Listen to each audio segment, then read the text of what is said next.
เจิญฮับฟังได้แล้ว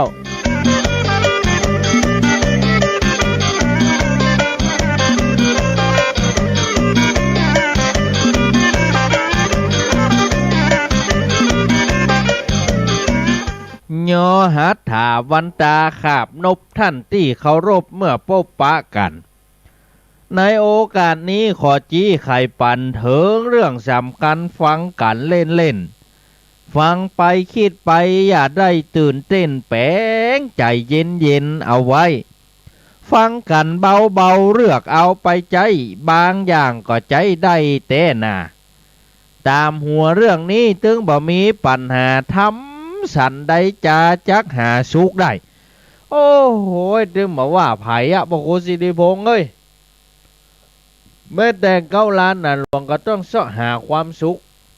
ไอ้ยังมันคือความสุขทางใจอ่ะท่านผู้ฟังที่ฮักถ้าผู้ฟังที่ฮักทุกท่านก็เสาะหาความสุขทางใจเหมือนกันแต่ว่าเฮาเสาะหาปะหรือยังความสุขทางใจของเฮามันคือไอ้ยังอ่ะเปิ้นบอกว่าอยู่จะได้จะฮื้อมีความสุขใจในวัยสูงอายุคนเฮาบอกว่าไผอะไปว่าละอ่อนบอกว่าคนแก่คนเฮามันแก่ไปถึงวันเหมือนกันนะมันกินไปด้วยการด้วยเวลาเนี่ยเก่ปัจจุบันบางกองว่าเมื่อสูงไว้มาพยาบอกใกล้ทำการงานใดเรียบร้อยส่วนความภูมิใจในวัยสุดซอยมีอยู่อย่างน้อย3 ขาที่1นั่นสำคัญนักหนามีโคนปู่จาไว้สาใส่เก้าโอ้อันนี้เขาท่ากะเขารบนับถือเรื่องลือพ่อเฝ้ายกย่องนั้นเนาทั่วแค้น2มีร่างกายพึ่งผายแน่นแฟ้นแข็งแรงนักแน่นแต่นาอายุปูนนี้บ่มีปัญหาพญาติโลคาบ่มาอยู่ใกล้อยู่กับครอบครัวช่วยตัวเองได้ทำการงานใดก็บ่ค้านข้อ3ซ้ำดีบ่มีสตานช่วยเหลือเพื่อนบ้านกู้ทีช่วยสังคมไว้บ่ได้ถอยหนีทำประโยชน์ดีไหมตีตัวบ้านข้อ3คาที่จะเล่าต้านเป็นความสำราญยิ่งนักของผู้สูงวัยภูมิใจคึกคักเหลือจักกล่าวอ้างพันนา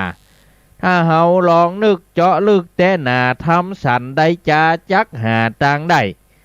เรื่องความภูมิใจตึงไกลและใกล้ของผู้สูงวัยอย่างนั้นแนวทางนั้นนาขอจะเป็นจันมันมีเป็นขั้นอุดม1วางตัวไว้คือได้เหมาะสมโอ้อยู่ในสังคมอย่าจมโกรธไม่จะไปโคตรจะไปจมกะถ้าได้ดึงโคตรได้ดึงจมโอ้โหมันขุ่นมองในใจความสุขมันแบบไม่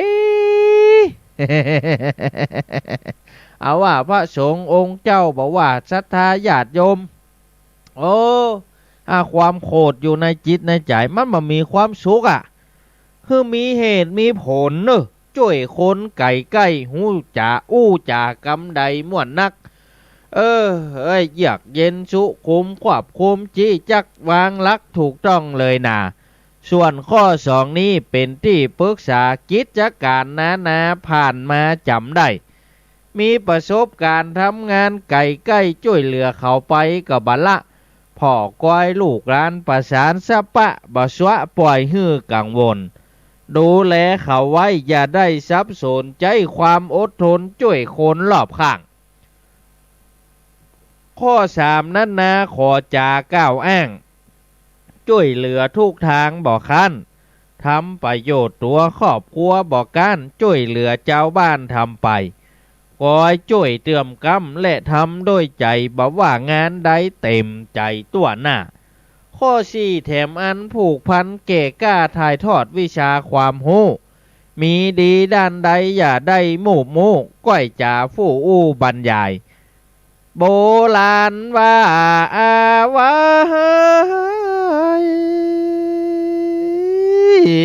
อมไว้จักหายถ้าเฮามันขายขยายตัวบ้านแต่กะอมไว้มันหายคายไว้มันจะขยายไปทั่วเมืองทั่วบ้านเมื่อเขาจะเปิดศูนย์การเรียนรู้วันอาทิตย์ที่26เนี่ยท่านผู้ฟังที่ฮักโอ้การถ้าว่าเฮานี่นะ อมไว้มันก็จะหายคายไว้มันก็จะแผ่จะกว้างไปเพราะฉะนั้นต้องช่วยกันสืบสารนะต้องช่วยกันเผยแพร่ไว้อันใดที่เป็นพ่อครูแม่ครูมีความรู้ก็ต้องช่วยกันแหละช่วยกันเผยแพร่ออกไปจักได้กว้างขวางหลายทางหลายด้านเผยแพร่ผลงานฝากไว้4 ข้อนี้นะเข้าท่าแต่ใช้ถ้าว่าท่านทำได้รับรองในชีวิตนี้บ่มีหม่นหมองทุกฝ่ายปองดองยกย่องอวดอ้างลูกหลานนับถือเรื่องดื้อรอบข้างช่วยเหลือกู้ตางพ่ำพร้อมจะไปทางใดคนไว้นอบน้อมก้อยเห็นที่อ้อมอาทรตามที่บอกไว้บ่ใจว่าสอนเป็นเรื่องแน่นอนลองก่อนดูได้แล้วจะหูผลฟังคนเหนือใต้หูซึกอย่างใดกันเล่าจะอยู่ม่วนงันถึงวันค่ำเจ้าอยู่อย่างคนเท่าสบายก่อนบรรยายขยายเจ้าอี้ตอนนี้เล่าสู่กันฟังก่อนและนายเฮยไว้นะเขาต้องวางแผนชีวิตเนอะท่านฟังที่ฮักเขาจะอยู่จะได้ให้มันมีความสุขใจในวัยสูงอายุไว้นะเขาต้องวางแผนเนอะถ้าเขามาวางแผนชีวิตตัวเขาเนี่ยโอ้อยู่จะได้ถ้ามันตุกใจก็ตอมใจตัวเก่าด้านนะเพราะฉะนั้นต้องรู้จักวางแผนชีวิตอย่างพ่อครูศิริพงษ์เปิ้นว่านะจะอยู่อย่างใดให้มันสุขใจในวัยสูงอายุ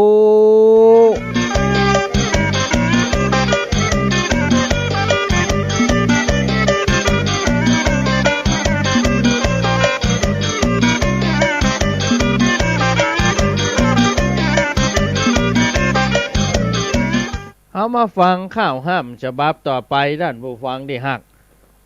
วันนี้เข้าไปดูละได้รับข่าวห้ามฉบับนี้จากแม่คนเฒ่าหุ่มเขียน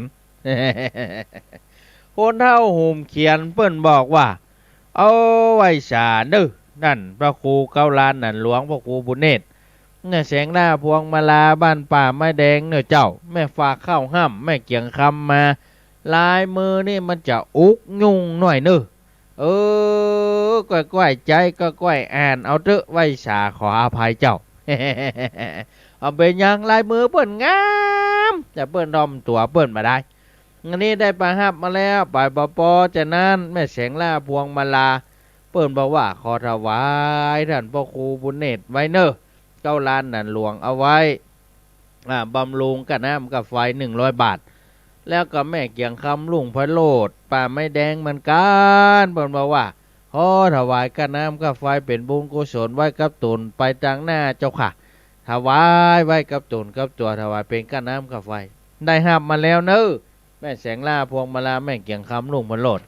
เอามาฟังข่าวห้ามฉบับที่2แมลงวันนี้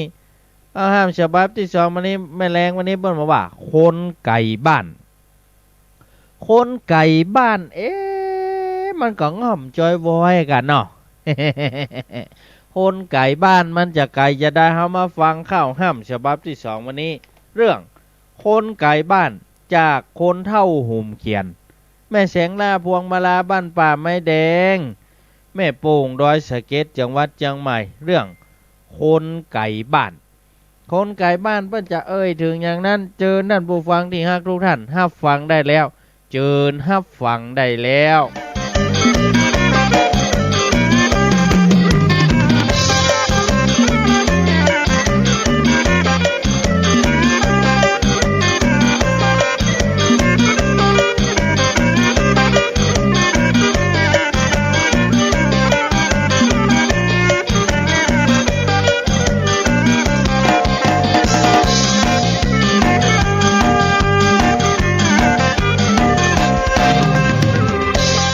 สุริยาไก่กาเคลื่อนควายค่ำลงมะม้อยต่ำก้อยนายแหนง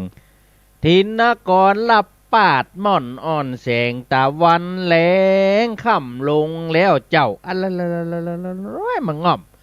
นกกาโพยผินปิกคืนสู่เหย้าหวนปิกคืนก่อนผ่อนพักส่วนตัวของเฮาซบเซาเตะตักยาวปัดยาวปัดภาคบ้านมาเมินเพราะความยากไร้จริงได้ห่างเหินเสาะเบี้ยหาเงินต่างจองต่างบ้าน เออเฮ้ยชีวิตสัญจรอาวรณ์เสี่ยงท่านถึงบ่สุขสำราญจื่นจ้อยดิ้นรนเสาะหาเงินปันเงินร้อยเล็กผสมน้อยก่อยแยงหับจ้างสะปะบ่เกยนายแหนงได้เงินกะแหงกะดีใจแต่ค่ะลำบากยากจนดินโลนกับหน้าพ่อขาดวิชาความหูห่างบ้านห่างจองทนมองมูบมู่บ่หูจะอู้สันใดออกจากบ้านนั้นมาเมินเหลือใจสุดแสนอะไรอาวรณ์ถึงบ้านบัดจ่างเนี่ยใดอะไรเสี่ยงท่านจะสุขสำราญจื่นจ้อยเฮ้ยกะว่าคนอยู่ทางหลังจะตุกดำก้อยใจยังห่วงห้อยเนื้อเห่าการงานกับบาแล้วต้องอยู่ช่วยเขาความหวังจักเอาเงินแถมสักหน่อยกึดถึงอย่างใดตัดใจไฟห้อยกึดถึงขนควายอยู่นักบะกองบะเดียวนี่มาถึงปี63เตรียมการยุดพักจักปิกเมื่อบ้านเคลียงานคือมันเรียบมาลอยเสร็จเวียกเสร็จการใกล้ถึงสงกรานต์บะมองมนเช้ากึดถึงเหลือเกินป่อเจ้าแม่เจ้าห่างเหินเหมือนนานแต่ตักบ้านเกิดเมืองนอนป่อเจ้าบ้านเกิดเมืองนอนที่เกยผ่อนพักป่านนี้เป็นเปิ้นอันคงควายสงกรานต์ปีใหม่ปีนี้บ่เศร้าเหงาหงอยวันที่รอคอยเป็นจริงแล้วเจ้าพ่อแม่อยู่หลังก้อยตัวลูกเต้าเข้าของเงินทองเกี่ยมนักพ่อเกยจุ่มแม่โอ้ยว่าท้อหลาทัดที่พ่ออยู่หั่นมันมัว เมื่อใดลูกเขาจะมานี่ทีวีที่พ่อถึงวันนี่มันกับบาชัดจอมันมัวเฮ้ยทีวีสีจะได้ว่ามันเป็นขาวดำนี่ เขาจะปิกมาวันใดฮะถ้าเขาปิกมาเขาจะบอกคือเขาก็มาว่าทีวีของเฮามันมัวเฮ้ยบางทีภาพมันล่มหันแค่กึ่งตัวแจ้งมัวกับอินดูแต่ใบ จะไปซื้อจานมันใส่กับบ่มีเงินเรื่องวันนี้ได้ตัดไปขอซื้อเสาไม้หกเปิดมาใส่ปีกฮะหมุนไปทางซ้ายหมุนไปทางขวาจะพอ25 27กับหมุนไว้ติ่งจะพ่อ23กับหมุนไปแหมติ่งมันถึงตุกแต่นะ รอลูกเขามาก่อนเดี๋ยวบอกมานะเปิดซื้อจานดาวเทียมเขาก็จะใส่จานดาวเทียมนะเขา แม่ก็ซ้ำมีอารมณ์โคตรนักพุดเกิงพุดกลางว่าบางทีภาพล้มหันแค่เกิงตัวแจ้งมัวอินดูแต่ใบปอนพุดเกิงพุดกลางนะบางเดือฟังข่าวน้องชมพู่นี่โอ้ย ลังฟังแม่น้องชมพู่พุดไปเหียฟังลุงพลพุดไปเหีย ก็เลยบ่ฮู้ต้นบ่ฮู้ปลายพุดเกิงพุดกลางพ่อข้าวบ่ได้มันคัดดวงไทยแต่ตักแม่ก็ซ้ำมีอารมณ์โคตรนักกับวิทยุน้อยทานินฮะโคตรกับวิทยุทานินแหมกะซื้อ7 ปีแล้วมัวไปเนี่ยกินปักคิดตกดินเลยวะแตกบ้าง ต้องเอาเจือกฟางหาวติดดึงมันโอ้ยสะกอตเทปปันติดแมะฟังท่านพระครูบุญเนตรนั่นแหละขึ้น96 วัดอย่างกว่างตั้งเสาถึงติด9 ล้านนานหลวงทะลุทะลวงโด่งดังตัวล่ะเปิ้นเป็นธรรมะธรรมโมลูกรายการเข้าห้ำก็มาเก่านี่นะ อีกาธรรมะธรรมโมดีเจเนื้อข้านักเตะนำพาสอนชัดเปิ้นบ่อีนะ เฮ้ยถึงบ่ได้ไปทำบุญที่วัดได้ฟังที่บ้านก็ถึงดี ได้ฟังแม่แล้วลูกแก้วสุขีในใจแม่ดีฟังธรรมะเจ้า รอแถมบ่เหมือนจงรอลูกเจ้า ปิกบ้านปิกจองตามนัด ทีวีจอแบนภาพใสคมชัด จัดฮือป่อเจ้าหาฮือ วิทยุน้อยทานินมือถือเสียงใส่ใจมือใส่ท่านสามก้อน แม่จักได้ฟังบันนักหน่วงค้อนฟังธรรมมักทำฟังธรรมมักฟังธรรมะกะว่าฟังข้าวจ้อยตึงบ่เสียอารมณ์เมื่อมองต่ำก้อยล้อตัวลูกน้อยนำไป หันข้าวแทบชอกคิดแล้วเศร้าใจมันเป็นจะใดหัวใจคุ้นข้อง มาพ่อข่าวทีวีดังมาล่องห้ามออกบ้านจองจงคิดโรคระบาดมาคือว่าเจ้าโควิดโรคติดต่อได้หลายคนหลวงสั่งระงับวุ่นวายซับซ้อนบ่ฮื้อผู้คนออกจองออกบ้านกักบริเวณหลายเดือนดังอันอยู่ในโรงงานเตตัก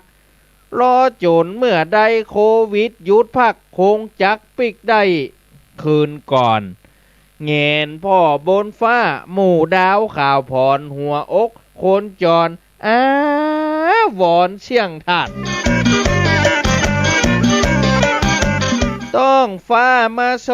ดนะสายใจคนไก่บ้านมันทรมานมืดมิดโอ้ยขอวอนสายลมจงไปกระซิบขอว่าพ่อแม่เจ้าจงรอโควิดไปแล้ววันใดเต้หนอ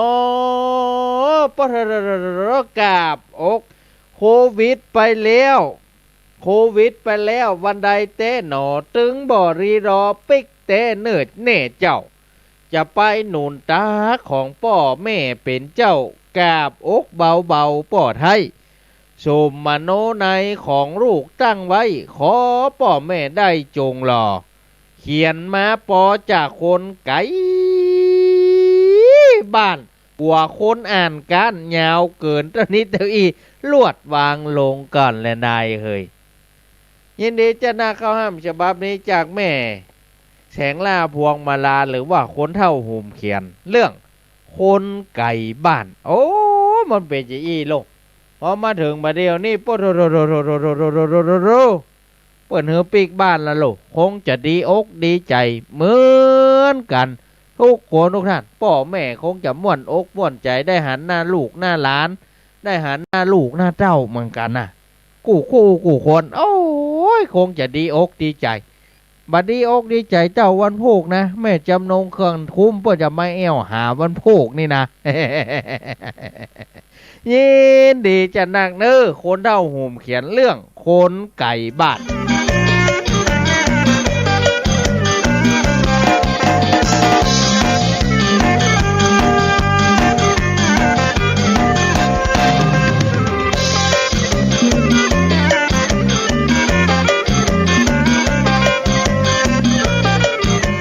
เอาละได้ฟังดีฮักฟังจบไปแล้วข้าวห่ำกำมะเก่าไม่แรงวันนี้โอ้ฟังกันแล้วก็อันใดที่เป็นคติสอนใจก็เอาเป็นคติสอนใจนะเพราะฉะนั้นอันใดที่เป็นทำมือม่วนอกม่วนใจก็เอาเป็นม่วนอกม่วนใจปริศนากรรมตายแมลงวันนี้อันยังไก่แม่ลายตายแจ่น้ำ อันยังไก่แม่ลายตายแจ่น้ำปริศนากรรมตายวันนี้อันยัง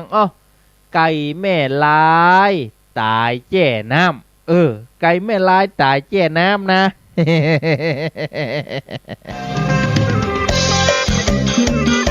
อักได้ท่านผู้ฟังได้รับฟังดังวิทยุทุกคนทุกท่านเนอะหลายคนหลายท่านตั้งมาว่าจะเป็นสถานีวิทยุตั้งมาอันใดบ่ได้บำรุงเพิ่นก็ทวงมาแล้วนะ บำรุงกับน้ำกับไฟเปิ่นโอ้จะได้บำรุงไปกะบางสถานีก็2 เดือน 3 เดือนโอ้ว่าใจว่าเฮาบ่อิดรู้เนาะอิดเหมือนกันนะถ่ายแรกวันนี้จากที่ไหนลองรับสายฟังพอเนอะเจริญปอนเจ้าไอ้ซาเจ้าโอ้มาแล้วเสียงนี่บ่ได้ยินเมินแล้วกะ มื่อนี่ก็โทรตื่นนะเจ้าตอบปัญหาเนอะตอบปัญหาว่าฮะไก่ไม่ลายตาเจ้น้ำก็ใส่เนาะดิพวกเราดักตาเนี่ยมันลายเลยเนาะเม่นของหมูเดาแต่ปัญหาของยายหน่อยนะอันนี้คือว่าอย่างจื้อมันจะจื้อลงนะแต่พอซิกออกมาแล้วจื้อว่านั้นลงนะเจ้าอย่างพระครูบุญเนตรเนี่ยถ้าซึกออกมาก็จื้อว่านานลงพี่นานเนตรพี่นานบุญเนตรนะเจ้าอันนี้ยายแต่ใต้ว่าใจจื้อลงพอซึกออกมาแล้วจื้อว่านานลงนะเจ้าก็ต้องมีความหมายนะเจ้าไว้ซาเจ้ายินดีแม่น้อยกาดนัดแม่น้อยกาดนัดโป้นบ้านดอนหลงป่าซางบุญรักษาบุญรักษาแม่น้อยกาดนัดฉายต่อไปเจริญปอนฮัลโหลฟังมือถือไปเนอะอย่าไปฟังวิทยุนะฮัลโหลอู้นั่นแม่คำบายฮัลโหลแม่คำบายมาตรการค่ะท่านฟังมือถือจะไปฟังวิทยุมาตรการค่ะท่านแม่คำบายว่าได้จ้าใส่ค่ะท่านต่อไปใส่กะใส่จ้ามาตรการยินดีวันงานมาแอวหากันด้วยเนอะบุญรักษาแม่คำบายประกอบกิจจากอำเภอสันกำแพงตอบว่าใส่เนาะบุญรักษาเนอะแม่เนอะแล้วแม่จะหาทางไปเนอะวันนาที16นะคะได้บ้าหาทางไปจะได้บุญรักษาสายต่อไปเจริญปอนมาตรการเจ้าว่าจะฮือตอบปัญหาเจ้าตอบปัญหาว่าจะฮือแม่สมบัตินะใช่เจ้าใช่เจนนะใช้เจ้น้ำกะเขาเป็นดักปลาน่ะพอเราไปเจในน้ำยินดีเนอะยินดีบุญรักษาแม่สมบัตินาบ้านที่ลำพูนบุญรักษาหายต่อไปเจริญปอนไปกับเจ้าท่านพระครูอันนี้โทรมาจากดอยสะเก็ดนะเจ้าดอยสะเก็ดกะฟังทางสายวัดสายหินเนอฟังทางคืนวัดฝ่ายหินกะเจ้าชื่อว่าแม่หยังแม่ดอยสะเก็ดชื่อแม่หยังแม่ดอยเจ้าฮะแม่ดอยกะเจ้าตอบปัญหาตัวแม่น้อยเนอะตอบปัญหาตัวแม่นัดนะพูดว่าได้ตอบว่าได้พูดว่าใส่เจ้น้ำเนี่ยใส่เจ้น้ำเนาะเจ้าฟังทางวัดสายหินอยู่เนอะเจ้าฟังขึ้นวัดสายหินยินดีบุญรักษาเนอะบุญรักษาฟังจากขึ้นวัดฝ่ายหินบุญรักษาจากแม่ดอยเอาสายต่อไปเจริญปอนรักษาเจ้าพระครูบาบุญเวชบุญเพ็ญ